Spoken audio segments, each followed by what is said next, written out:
como indignos, aferrados, Señor, a tu gracia, Señor, a tu bondad, a tu misericordia, que nos rescató, Señor, y nos llama a vivir a la manera de Cristo, Señor. Ayúdanos a entender estas maravillas que están en tu santa palabra, Señor, y a poder ejercitarnos en la piedad, a poder crecer en el conocimiento de ella, Señor, y alcanzar esa madurez espiritual, Señor, cristiana, que tú deseas que tengamos todos nosotros como hijos en la fe. Trae con bien a aquellos que vienen en camino. Todo eso te lo pedimos en el nombre de Cristo Jesús. Amén. Muy bien, hermanos. Abran entonces sus Biblias en la carta a los Colosenses. Seguimos estudiando el capítulo 3. Carta a los Colosenses, capítulo 3. Y vamos a hacer un repaso a partir del versículo 5, ¿ok? Vamos a empezar el estudio desde el versículo 9, que fue donde quedamos la semana pasada, pero voy a comenzar a leer desde el versículo 5 para refrescar un poco lo que fue el estudio de la semana pasada, ¿ok? Ya aquí Pablo nos está hablando acerca de la vida práctica del cristiano. Nos ha hablado en 2 capítulos completos de todo lo que es la doctrina que nosotros necesitamos aprender acerca de Cristo, de su supremacía sobre la creación, sobre los ángeles, sobre las personas. Y por supuesto esto influye en que el cristiano no debía solamente abrazar estas verdades en un sentido intelectual, sino saber que en el momento en que esas verdades han sido recibidas, debemos vivir conforme a ellas. Entonces, Colosenses capítulo 3, a partir del versículo 5, dice: haced morir pues lo terrenal en vosotros, fornicación, impureza, pasiones desordenadas, malos deseos y avaricia, que es idolatría, cosas por las cuales la ira de Dios viene sobre los hijos de desobediencia, en las cuales vosotros también anduvisteis en otro tiempo, cuando vivíais en ellas. Pero ahora dejad también vosotros todas estas cosas: ira, enojo, malicia, blasfemia, palabras deshonestas de vuestra boca. Y todos esos puntos los mencionamos la semana pasada, ¿ok? Dimos una explicación acerca de cada uno de estos puntos y hablábamos que de cierta manera habían algunos de estos pecados que a lo mejor dentro del pueblo del Señor lo ponemos en un tono mayor, ¿no? Como diciendo, bueno, sí, estamos hablando ya aquí de inmoralidad sexual y hablamos de este tipo de pecados que con junta indignación ofenden a la santidad de Dios. Pero también mencionamos que Pablo está diciendo otra lista de pecados a las cuales se les baja, por decirle, el peso, y a lo mejor los cristianos no le prestan tanta importancia, pero igual es un pecado a la luz de la Escritura. Y el versículo 9 dice: no mintáis los unos a los otros.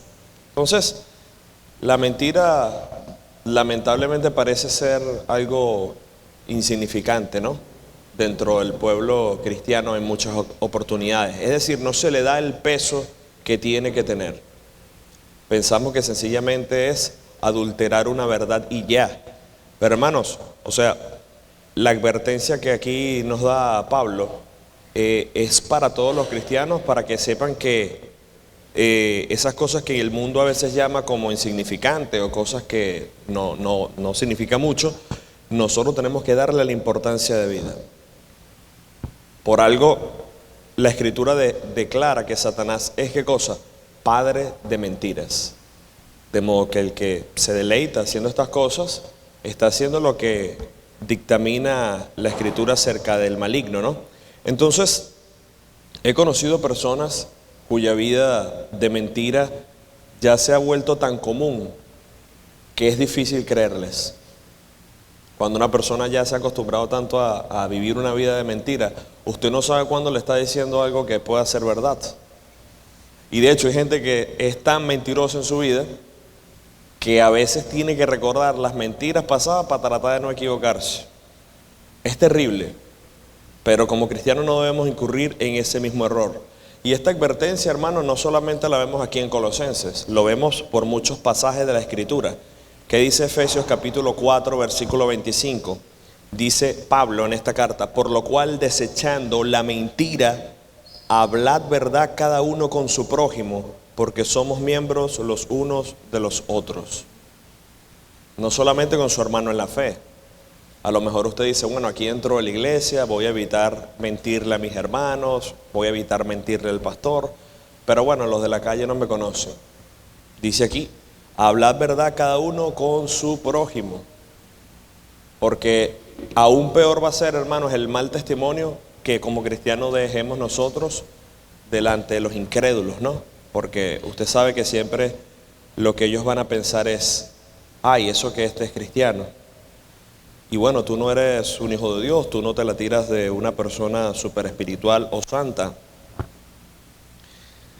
El Señor Jesús, haciendo referencia a Satanás, en Juan capítulo 8, versículo 44, dice: vosotros sois de vuestro padre el diablo, y los deseos de vuestro padre queréis hacer. Él ha sido homicida desde el principio, y no ha permanecido en la verdad, porque no hay verdad en él. Por eso es muy lamentable cuando el mundo hace un pacto con el maligno. Es lamentable cuando el mundo se conduce por los caminos que ofrece el diablo, porque dice no hay verdad en él. Y dice, cuando habla mentira, de suyo habla, porque es mentiroso y padre de mentira. Fíjense toda la definición que da el Señor acerca del diablo. Entonces, como creyentes, hermanos, no podemos caer tan fácilmente en esta parte de la mentira. Es preferible, hermanos, que usted asuma las consecuencias de esa verdad, ¿ok? Y no que piense que es una mentira como algunos piensan por allí. No, bueno, es una mentira blanca. ¿Cuál blanca? O gris o negra. Mentira es mentira. Es torcer una realidad. Y es todo lo opuesto a lo que es el Señor Jesús, quien dijo ser el camino, la verdad y la vida. Así que no podemos ver como cosa ligera el tema de mentir los unos a los otros. Igualmente, cuando un creyente miente, aunque usted, vuelvo y repito, no quiera ver el peso, está cooperando con Satanás cuando debería realmente hablar en verdad y en amor. Efesios 4:15 dice, sino que siguiendo la verdad en amor, crezcamos en todo aquel que es la cabeza, y esto es Cristo. Fíjese que después del versículo 9, o sea, cuando estamos leyendo el versículo 9, dice, no mintáis los unos a los otros, habiéndoos despojados del viejo hombre con sus hechos. O sea que prácticamente nos muestra la Escritura de que el hombre que no es espiritual, es decir, la persona que no conoce al Señor, ve esto como algo común y cotidiano. ¿Cuántas veces no viajaba yo allá cuando estaba en Venezuela en el metro subterráneo? Y uno iba de camino pues a su trabajo bien temprano y a veces la gente recibía una llamada. Sí, no, ya estoy llegando, ya estoy, mire, ya estoy de las puertas de la oficina. Y estaba todavía en pleno tren allí, con inclusive retraso y todo.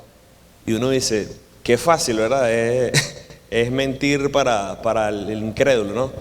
Y a veces la gente lo busca como una salida fácil, pero al final no nos damos cuenta que estamos haciendo un pecado directamente contra el Señor. Porque dice, habiendo despojados del viejo hombre, o sea, de la manera en la que ustedes antes vivían, ya ustedes se despojaron de eso. Ya ustedes no están forzados a seguir incurriendo en eso.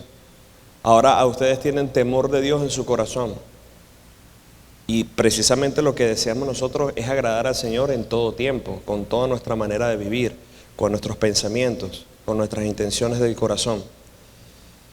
Y el mismo versículo 10 dice, con hechos, con sus hechos. ¿Cuántas acciones, verdad? A veces no hacemos y que a lo mejor alguna de estas tenga que venir con alguna falsa piedad.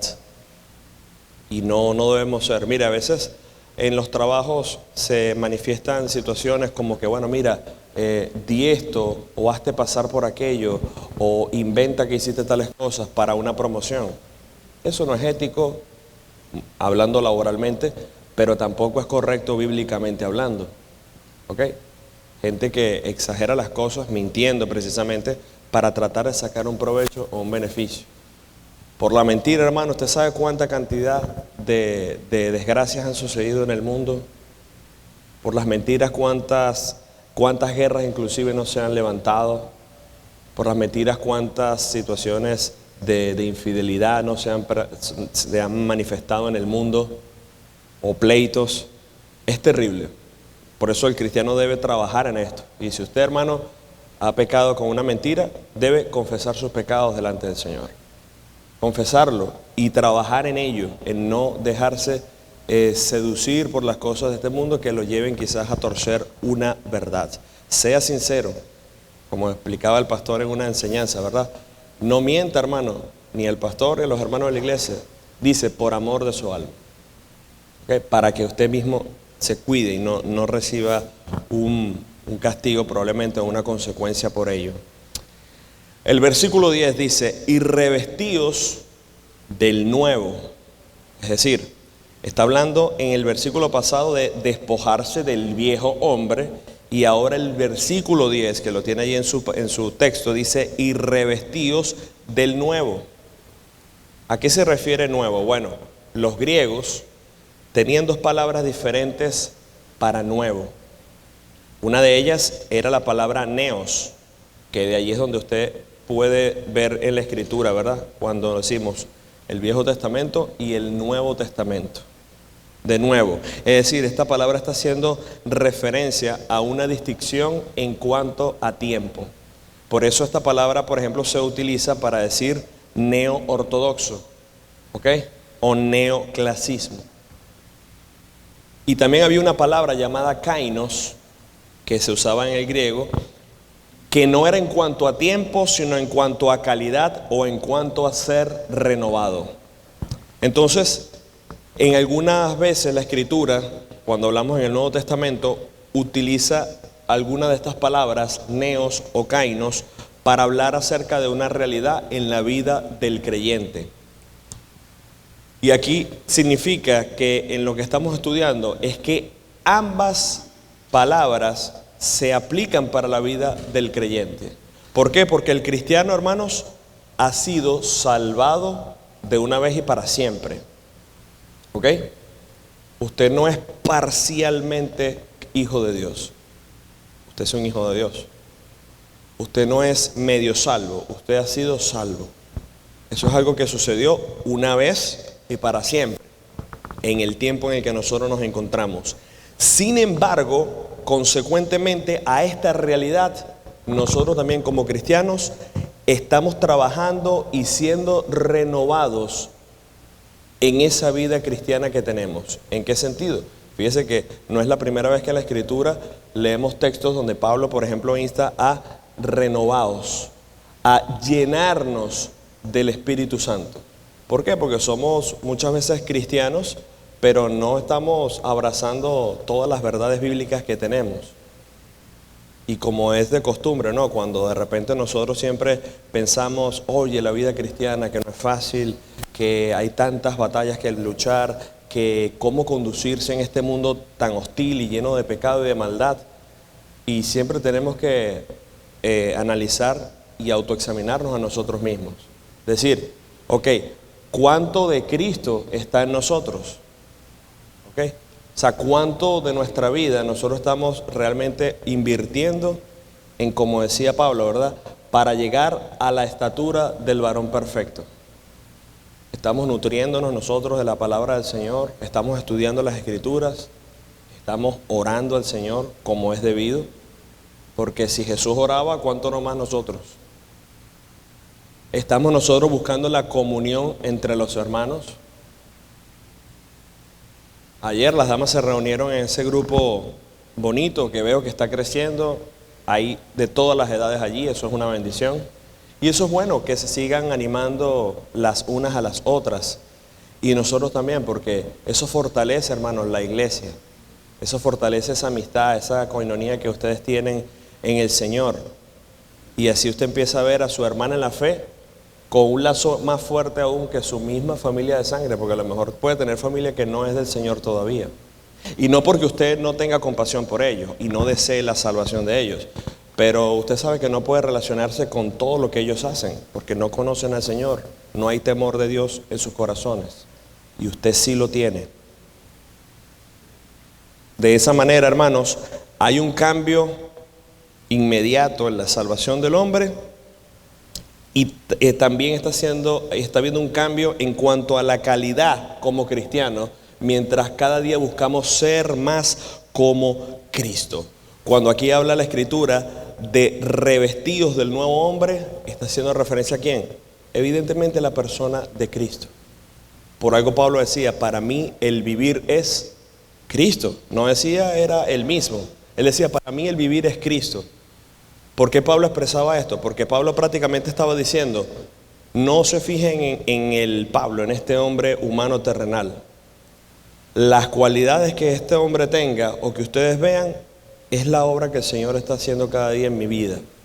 Y él vivía era para agradar a su Señor.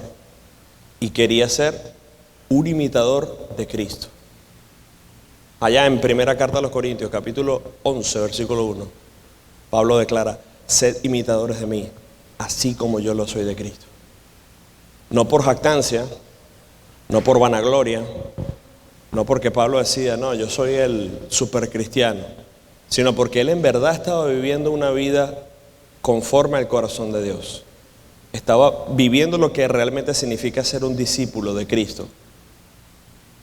Y normalmente hay personas que ponen mucho sus ojos, ¿no?, en las personas que ven, en sus líderes, en sus pastores, y está bien.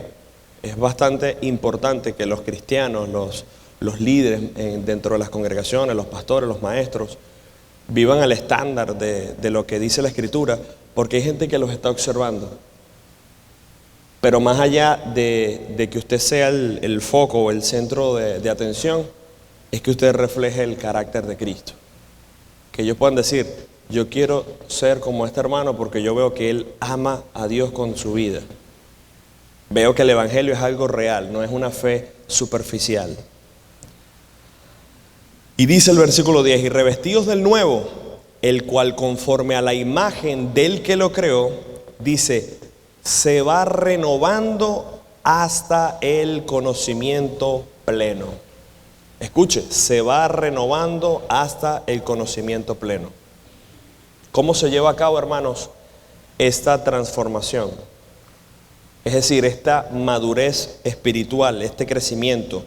Bueno, recuérdese que la palabra conocimiento o gnosis precisamente era una de las palabras que utilizaban en aquel tiempo los gnósticos, tratando de mostrarle al hombre que se podía llegar a un estado de paz mental o alcanzar una felicidad con el mero conocimiento. Pero ese conocimiento, supuestamente de ellos espiritual, sabemos que no podía cambiar la vida de las personas, mucho menos hacerlas como Cristo. Pero mientras usted más conoce a Cristo, entonces usted más se va a parecer a Él. ¿Qué nos dice Filipenses capítulo 3, versículo 10? Búsquelo ahora mismo en su Biblia. Filipenses capítulo 3, versículo 10.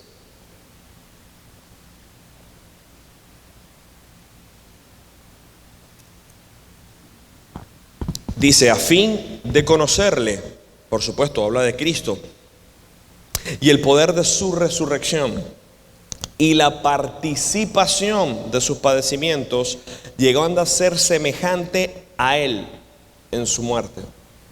Y no solo en su muerte, en toda la vida, en todo el ministerio que tuvo el Señor. Entonces, buscar este conocimiento pleno es un trabajo diario. De hecho, es un trabajo, hermanos, que no se va a lograr en unos cuantos meses o en unos cuantos días. Esto le va a llevar toda su vida. Pablo escribe inclusive en una de sus cartas, dice, no es que lo haya alcanzado ya. Y uno dice, imagínate tú, si Pablo nos escribe esto, como no presumiendo de que él estaba en una plataforma y veía a los demás cristianos por allá abajo. Él dice, no es que lo haya alcanzado, sino que prosigo a la meta. Entonces, Pablo no lo alcanzó hasta el último día de su vida. Cuando escribe allá en la carta a Timoteo y declara que ha peleado la buena batalla, que ha acabado la carrera, que ha guardado la fe, Pablo conocía de que su partida estaba cerca. Pero durante todo el tiempo de su ministerio, desde su conversión, este hombre estuvo trabajando arduamente en reflejar el carácter de Cristo, tanto en las buenas como en las malas. Por eso decía, sé lo que es estar en abundancia y también en necesidad. Y sé cuando el Señor estaba conmigo en las buenas y en las malas, y nos da una lista ahí de todas las situaciones difíciles por las que atravesó. Ayer hablábamos, los que pudimos ir al evangelismo el día de ayer, y tocamos el tema acerca de la experiencia cristiana, ¿no?, que a veces tenemos, y mencionábamos que lamentablemente el cristiano tiende a acordarse de Dios o acercarse a Dios en las dificultades nada más. Cuando las cosas parecen ir bien, cuando hay salud, cuando las cuentas están bien, cuando los hijos están sanos, cuando parece que todo nos está yendo bien, asumimos que el Señor nos está bendiciendo, de que su protección y su cuidado están a nuestro favor, y nosotros descuidamos esa relación con el Señor. Pero entonces cuando vienen los momentos de problemas, las dificultades, las enfermedades, las angustias, entonces allí sí nos volvemos al Señor. Entonces, desde esa perspectiva no somos tan distintos que los incrédulos. ¿Cuántos incrédulos no rechazan el evangelio y dicen que no quieren nada que ver con la iglesia y que no les interesa a Dios? Pero a lo mejor cuando están en una situación de vida o muerte o necesitan un milagro literal en su vida, ahí sí están dispuestos a que le digan lo que quieran, a que alguien venga a orar, no hay problema. Mira, aquí te tengo una palabra del Señor que te la quiero compartir. No hay problema, abro mi casa para eso. Pero es porque hay una situación, una necesidad. Y muchas veces Dios en su misericordia ha permitido que dicha situación se resuelva. Y después, ¿qué hace el incrédulo? Sigue su vida como si nada pasara. Y nosotros no deberíamos caer en lo mismo. Así que nosotros como cristianos debemos ser renovados hasta el conocimiento pleno. Recuerda, hermanos, que esto incluye todo, o sea, el intelecto, las emociones, la voluntad. Debemos trabajar en esto porque fuimos formados a la imagen de Dios, pero desgraciadamente deformados por el pecado. Pero a través de Cristo, a través de la salvación, podemos ser transformados a la imagen de Dios y ser transformados en el espíritu de nuestra mente, como declara Efesios capítulo 4 versículo 3, dice, y renovados en el espíritu de vuestra mente. Hermanos, ¿cuánto es necesario trabajar en esto? Porque el campo de batalla más fuerte que tiene el cristiano está en la mente. ¿Ok? Está en la mente. Recuérdese que el Señor elevó el nivel de lo que significa el pecado cuando, por ejemplo, le dijo a estos hombres que solamente el hecho de ver una mujer y codiciarla en su corazón ya había adulterado con ella. Entonces todo el mundo dice, bueno, pero entonces ¿cómo va a ser posible todo esto?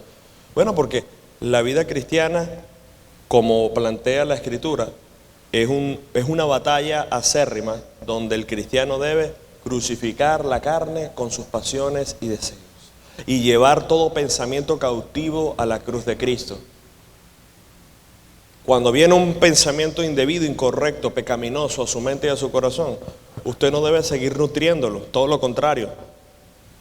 Vaya a la Escritura, ore, lea la Biblia, cante himnos para batallar, porque no estamos exentos de que el enemigo ponga este tipo de pensamientos en nuestra mente y en nuestro corazón. Y muchas veces estas cosas nos las buscamos nosotros por las cosas que estamos viendo o escuchando o leyendo, y que evidentemente no contribuyen a la vida cristiana, ¿no?, a la madurez espiritual.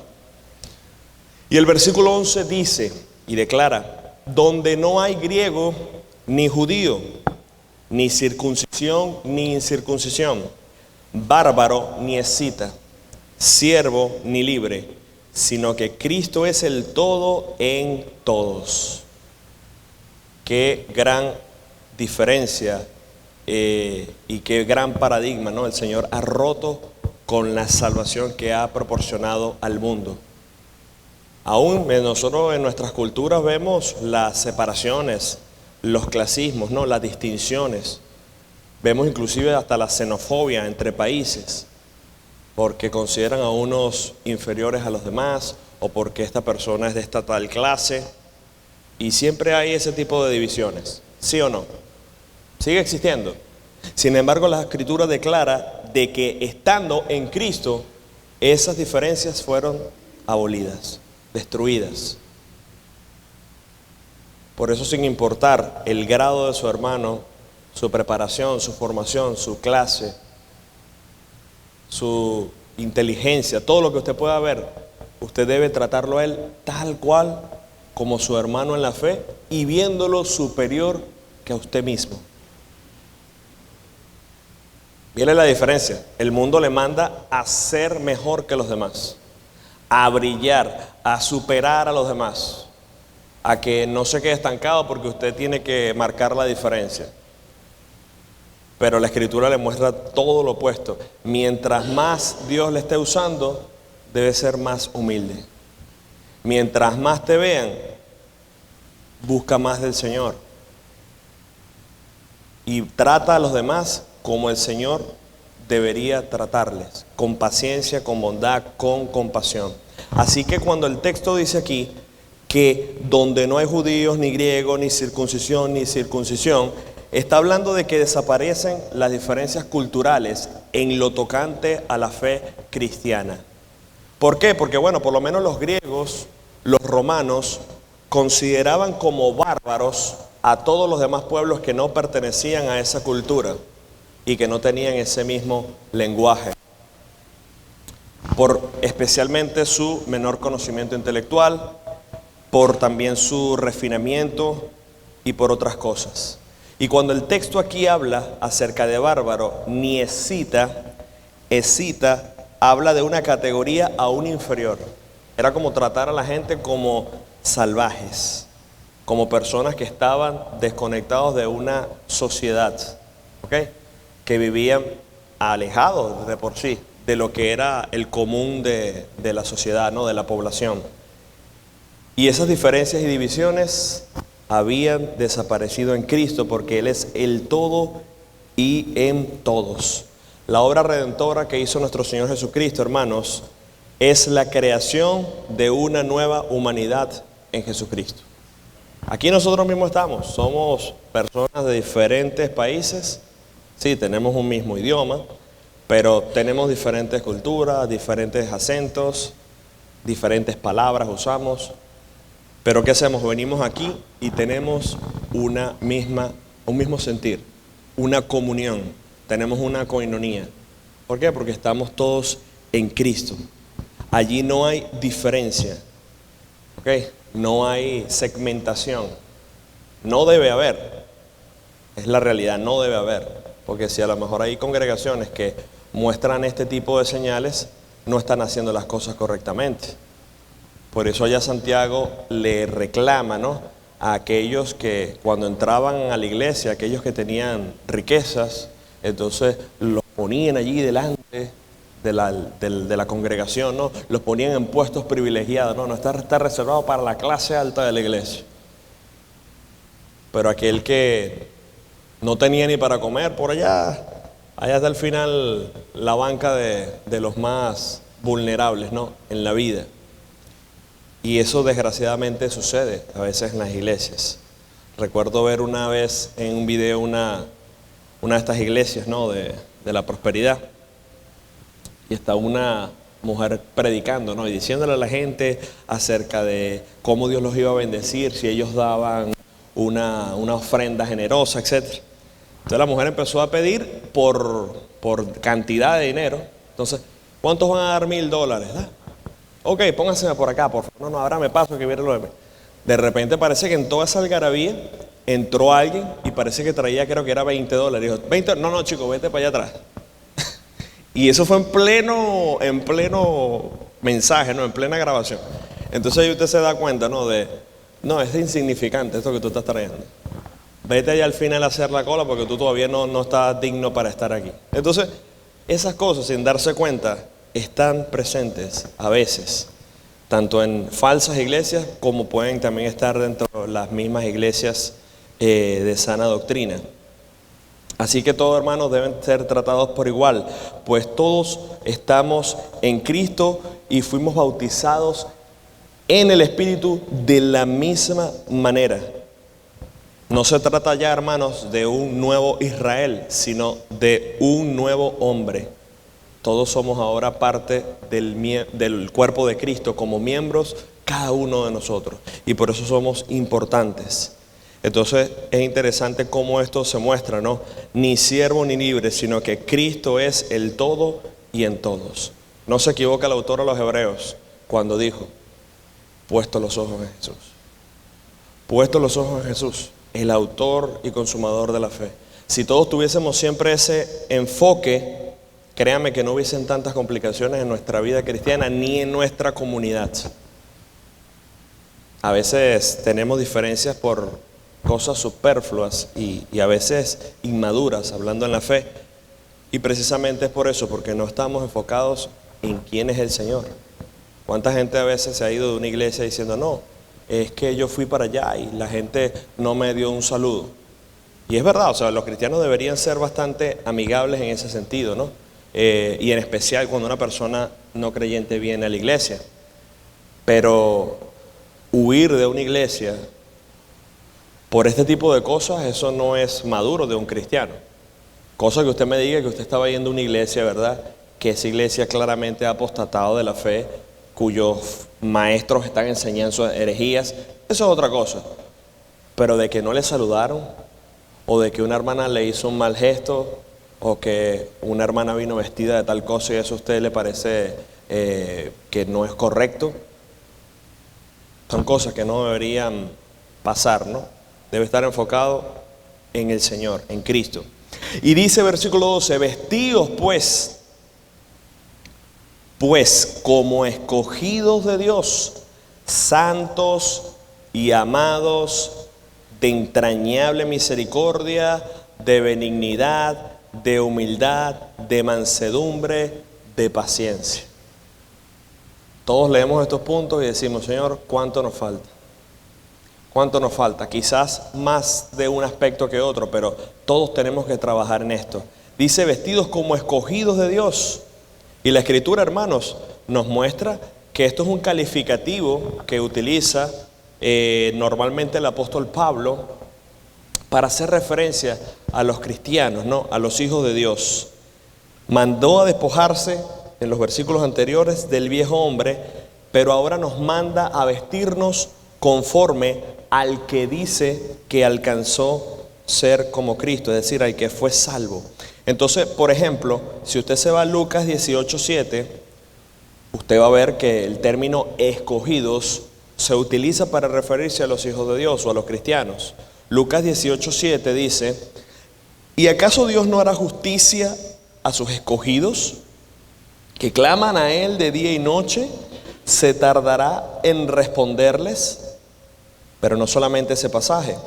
Romanos 8, versículo 33, dice, ¿quién acusará a los escogidos de Dios? Dios es el que justifica. Y aparte de eso, tenemos por ejemplo, en Tito 1:1, cuando Pablo saluda en la carta y dice, Pablo, siervo de Dios y apóstol de Jesucristo, conforme a la fe de los escogidos de Dios y el conocimiento de la verdad que es según la piedad. ¿Qué significa? ¿Por qué Pablo utiliza este término? Hermano, la bendición de la salvación precisamente es la realización o el cumplimiento en el tiempo en el que estamos viviendo nosotros, cuando el creyente alcanza salvación por medio de esa fe personal en respuesta al mensaje del Evangelio. Y esa salvación se traduce en que el cristiano está ahora en Cristo y por eso es escogido.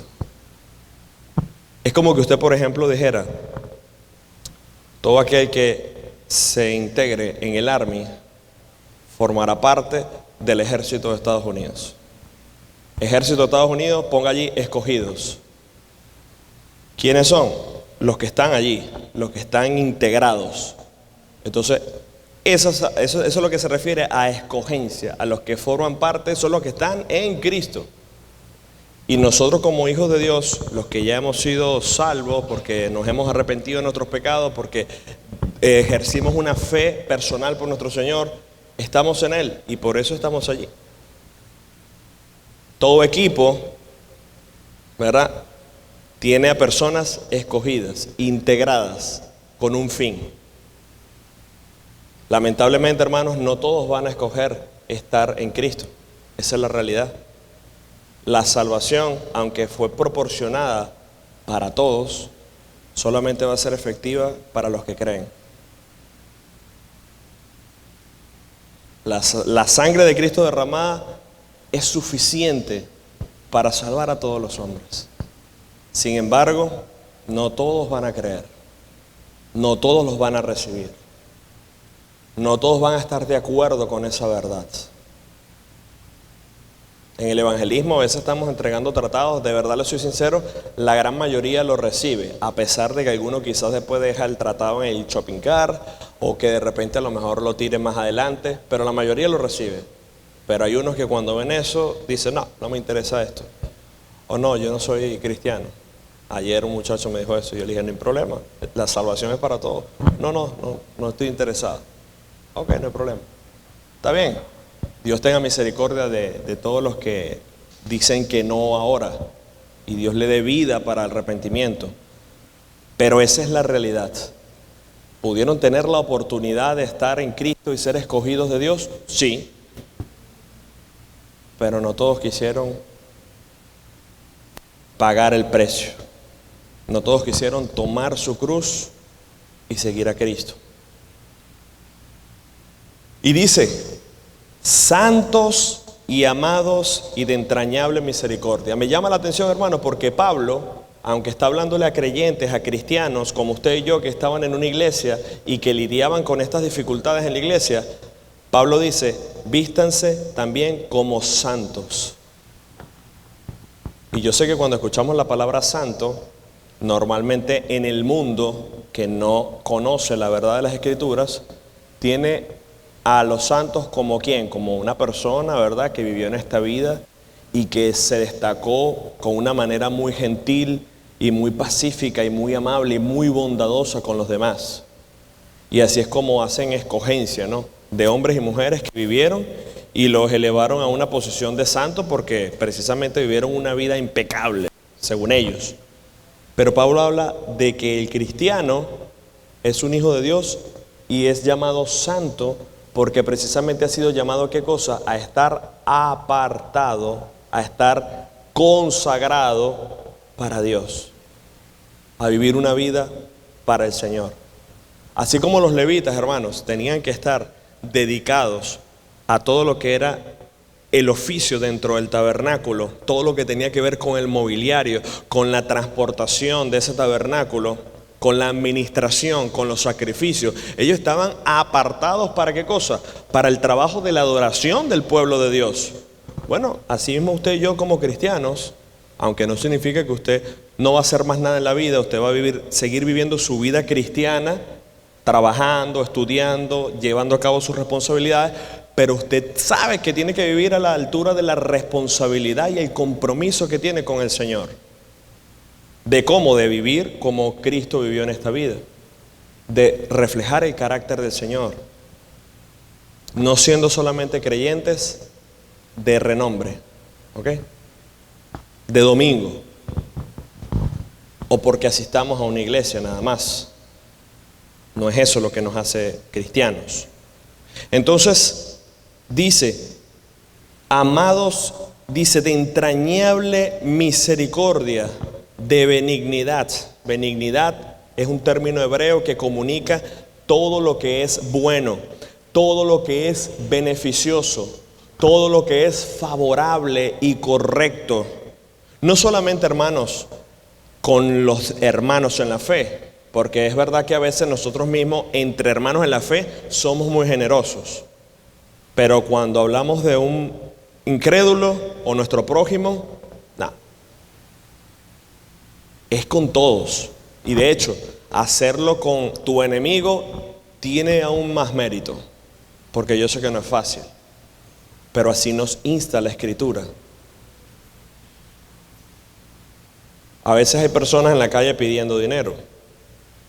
Y yo sé que a veces esto se puede prestar a gente que quiere algo más fácil, ¿no? Bueno, me pongo allí a pedir en la calle, a lo mejor me doy cuenta que me sale mejor hacer esto que trabajar.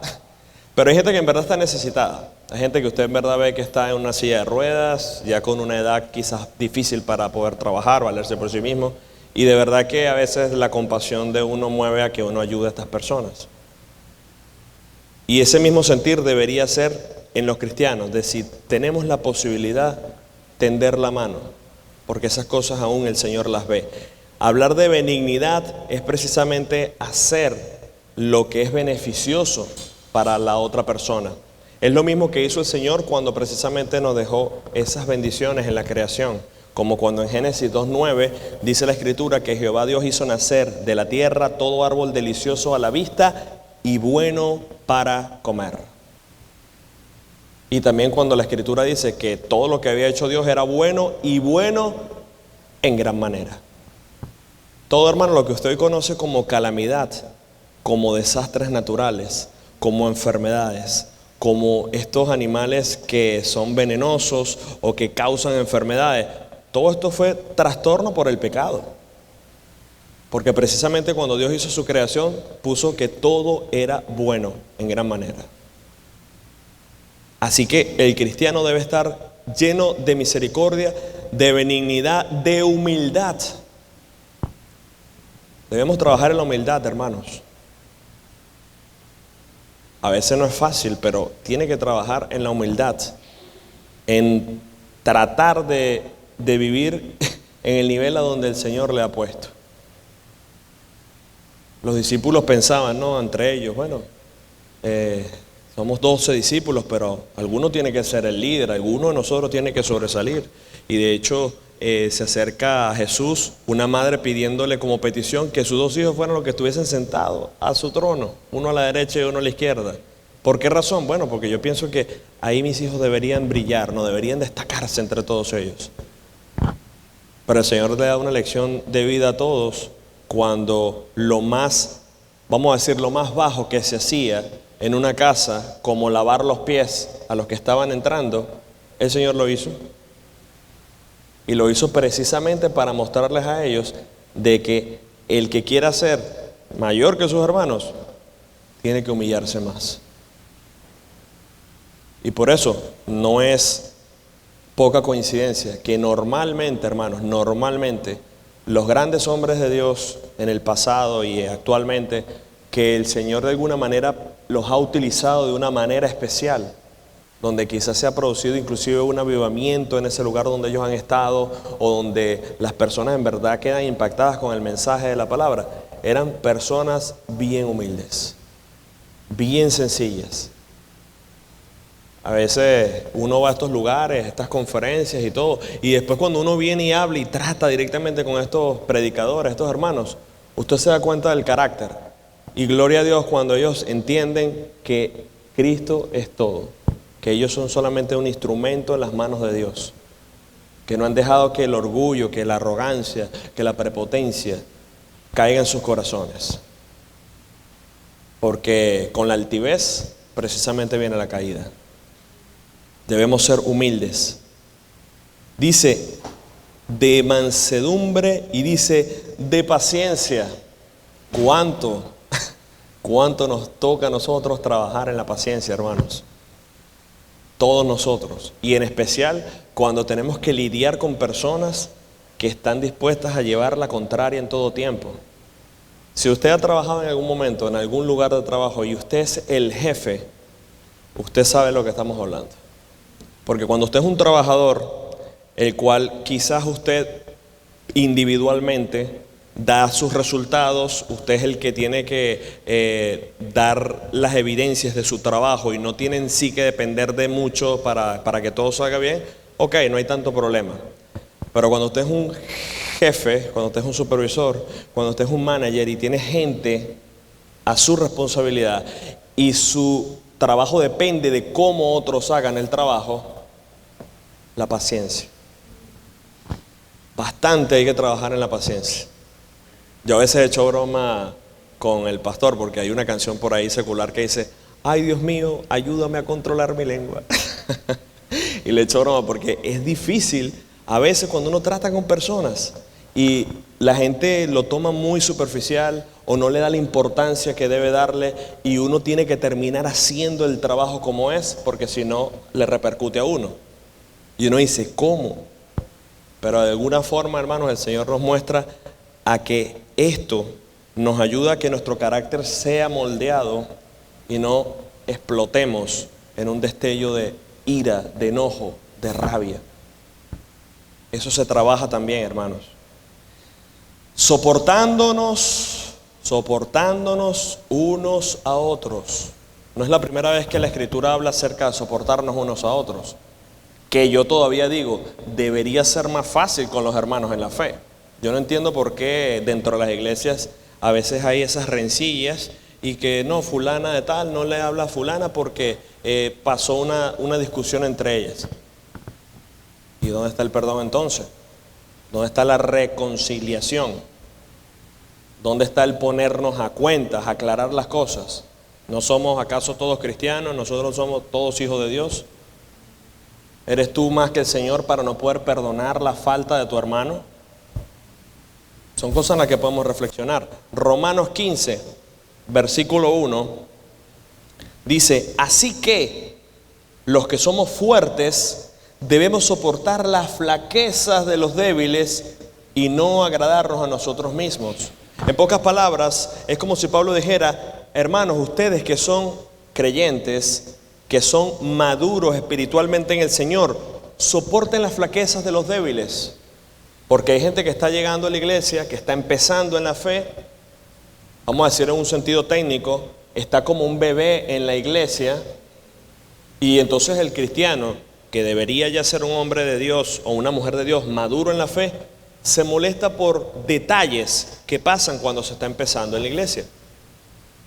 A veces hay personas nuevas en la fe que en medio de un estudio hacen preguntas al pastor que a veces podían parecer absurdas. Y la gente dirá, el maduro, oh, pero qué clase de bárbara pregunta ha hecho esta persona. Hermano, mire lo que dice el texto: soporte las flaquezas de los débiles. Ni usted ni yo nacimos aprendidos. Usted no nació con la Biblia en su mente y en el corazón. Usted fue aprendiendo en la fe, ¿verdad? Usted fue madurando, fue creciendo. El crecimiento que hoy en día usted tiene es por qué cosa, por precisamente escuchar, recibir la palabra, ir alimentándose. Entonces esas cosas tenemos que a veces tolerarlas, en el sentido de no dejarse llevar por un ataque de ira o molestia, o que eso le separe de esa persona por este tipo de detalles, ¿no? Hay sabiduría en la Escritura para tratar todas estas situaciones. Por ejemplo, ¿qué nos dice Efesios capítulo 4 versículo 2? Dice: con toda humildad y mansedumbre, soportándoos con paciencia los unos a los otros en amor. Porque esa es la realidad, hermanos, en amor. En otro texto, allí en la primera carta a los Corintios capítulo 13, Pablo dice: yo puedo hacer muchas cosas. Si yo hablara en lenguas angélicas, y si yo hiciera todas estas cosas, y si yo dudara fulano de tal, y si yo me despojara de mi ropa y se la diera a otras personas, y si hiciera tantas cosas, y dice, y no tengo amor, de nada vale. Porque a lo mejor lo está haciendo usted con otra intención, no porque en verdad ame a esa persona, no porque ame a su prójimo como a sí mismo, como dice la Escritura. Entonces, de esta forma deberíamos nosotros conducirnos como cristianos, soportándoos unos a los otros. Y también dice la última parte del versículo 13: y perdonándonos unos a los otros, si alguno tuviere queja contra otro. Porque ahí Pablo se anticipa, ¿no?, a los que iban a decir: hermano, pero es que usted no sabe lo que hizo el hermano. Si usted supiera los chismes que el hermano dijo de mí. Si usted supiera lo que ese hermano hizo, o me hizo, usted no me diría eso a mí. ¿Ok? Entonces Pablo se anticipa a esos que iban a sacar esas bajo la manga. Y Pablo dice, de la manera que Cristo os perdonó, así hacerlo vosotros. O sea que Él lo llevó al nivel más alto y sublime para que usted no tenga ningún tipo de excusa. Así de sencillo. Hermano, en la vida hemos conocido testimonio de personas que han perdonado aún a los asesinos de sus hijos. Es esto, ¿ok? En la vida cristiana y en el mundo en que estamos, hemos conocido a personas que han perdonado infidelidades, que han perdonado el odio de sus hijos hacia ellos, o de sus padres hacia ellos, o hijos que han perdonado el abandono de sus padres. Cosas que en verdad tienen nivel, no que aquí vieron feo a alguien, cosas que en verdad son duras. A ese nivel, porque la Escritura dice, así como Cristo te perdonó, hazlo tú. Y siempre he usado este ejemplo. Meta en una licuadora todos los pecados que usted ha cometido en su vida hasta hoy y los refriega allí. Esas ofensas nunca van a ser más altas que la ofensa que le pudo haber hecho su hermano a usted en algún momento. Nunca. Never in life. Así que piense siempre en esto. Cuando a usted le cueste perdonar o decir, de esta no se salva o esta sí me la paga, piense que Cristo le perdonó a usted de cosas mayores. Y dice el versículo 14, y sobre todas estas cosas, que ya de por sí lo que habló es muy importante, no significa de que no valga la pena o que usted tiene que ignorarlas, pero Pablo dice, y por sobre todas estas cosas que reflejan la piedad, la vida cristiana, como la misericordia, como la benignidad, como la humildad, la mansedumbre, el perdón y el soportarnos, dice, vestíos de amor, que es el vínculo perfecto. Podemos definir, hermanos, como el amor, como la más importante de las virtudes cristianas. De hecho, aunque Dios es santo, aunque Dios es justo, aunque Dios es misericordioso, la Escritura destaca lo más especial y es el amor de Dios. Por eso ahí el evangelista Juan, ¿verdad? Dice, porque de tal manera amó Dios al mundo. De tal manera. Mostrando el amor de Dios. Y así mismo nosotros debemos vivir como cristianos, ¿no? Todas esas cualidades espirituales que Pablo menciona son aspectos del verdadero amor. Es primera manifestación, de hecho, del fruto del Espíritu. Aún antes de hablar de gozo y de paz y de paciencia y de benignidad y de mansedumbre. Cuando el amor gobierna nuestra vida, une todas esas virtudes en una perfecta armonía. Y eso es indicativo, hermanos, de que usted está creciendo en su madurez espiritual. Esa armonía y madurez espiritual de vida deben estar equilibradas y en desarrollos. Eso es algo que por supuesto los gnósticos no podían hacer con su mero intelecto, ¿ok? Los gnósticos pretendían que las personas abrazaran la posibilidad de estar en una paz mental y que después, cuando pasen todas estas cosas en el mundo, iban a alcanzar entonces estar en un lugar especial. Pero mire todo el ejercicio, mire todo lo que representa vivir una vida como cristiano en esta vida. No era solamente tener la identificación de que estaba en una iglesia local y ya, como alguien que a lo mejor se inscribe en un club o que apoya algo, no. Representa un cambio de vida en el estilo de andar y el estilo de ser y de todo. Y el versículo 15, y la paz de Dios gobierne en vuestros corazones, a la que asimismo fuisteis llamados en un solo cuerpo, y sed agradecidos. ¿Cuánto nos falta, hermanos, a veces para vivir de esta forma, cuando dice, y la paz de Dios gobierne en vuestros corazones. La paz que el mundo no da, la paz que es diferente a la que el mundo ofrece, dice, gobierne en nuestros corazones. Así que cuando vienen estos momentos de angustia y de tribulaciones, siempre medite en esto. Ya lo más importante en su vida, si usted es salvo, ya lo tiene asegurado en Cristo, su salvación. Eso es lo más importante ante cualquier cosa en esta vida. Entonces, angustiarnos, vivir una vida de preocupación en preocupación por las cosas del mundo, ¿verdad? La economía, la inflación, el sistema migratorio, la guerra, un desastre natural, etcétera, lo lleva a que usted se concentre en las noticias nada más, es que esté pensando en todo el caos en el mundo, los chismes, los comentarios de la gente, y no descansa en el Señor. No significa que no va a estar informado, significa de que esas noticias no van a generar una turbulencia espiritual en usted.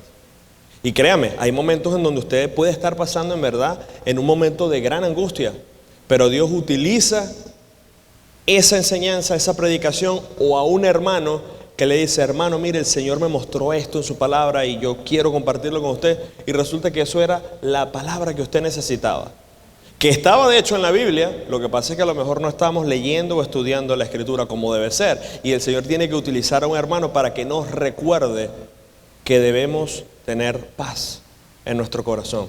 Dice, por eso dice, y la paz de Dios gobierne en nuestros corazones. Tenga el control, tenga supremacía en nuestros corazones sobre todas las cosas.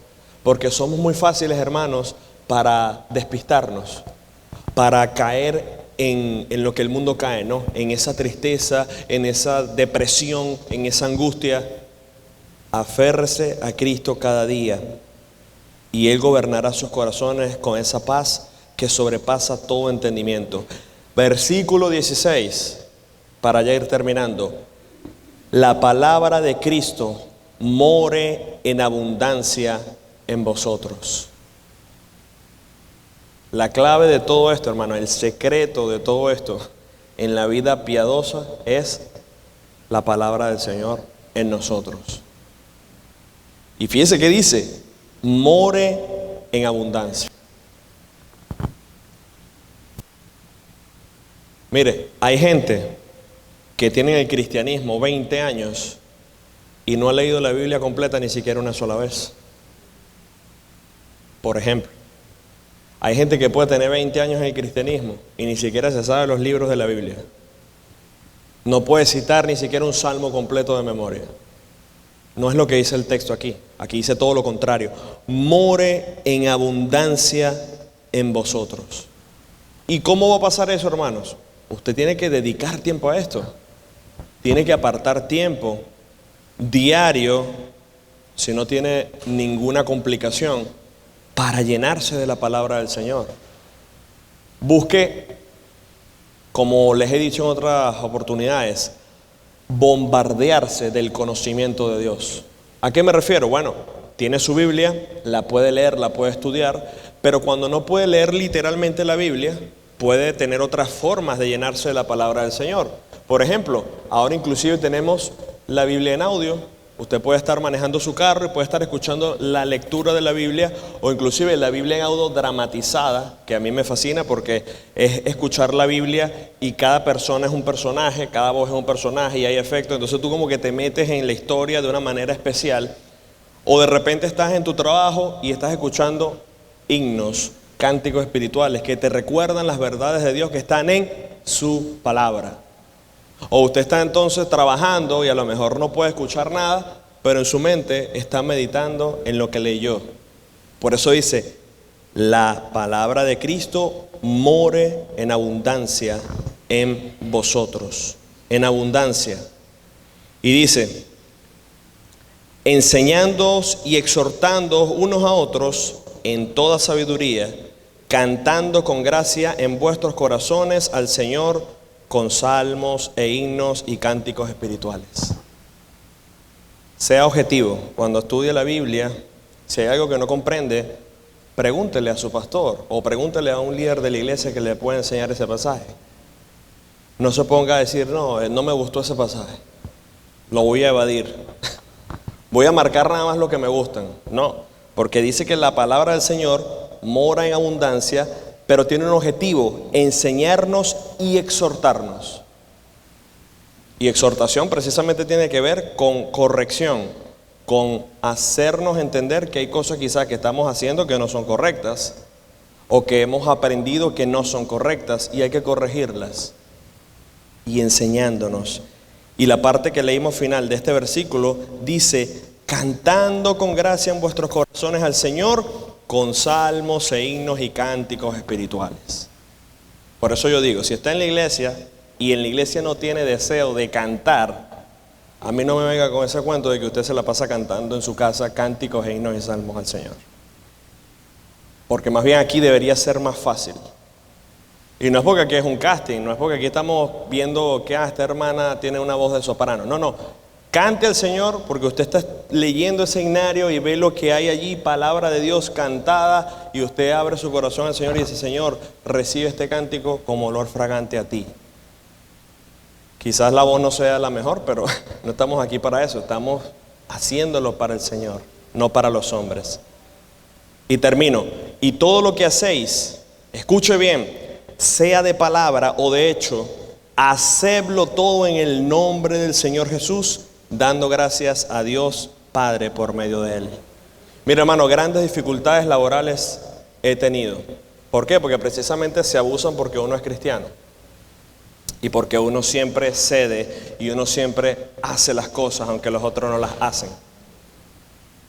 Y allí conversando con un muchacho que es creyente, me gustó mucho la respuesta que le dio un compañero de trabajo diciéndole: no, bueno, mira, ya que ellos están haciendo esto, nosotros vamos a hacer esto entonces para pagarle con la misma moneda.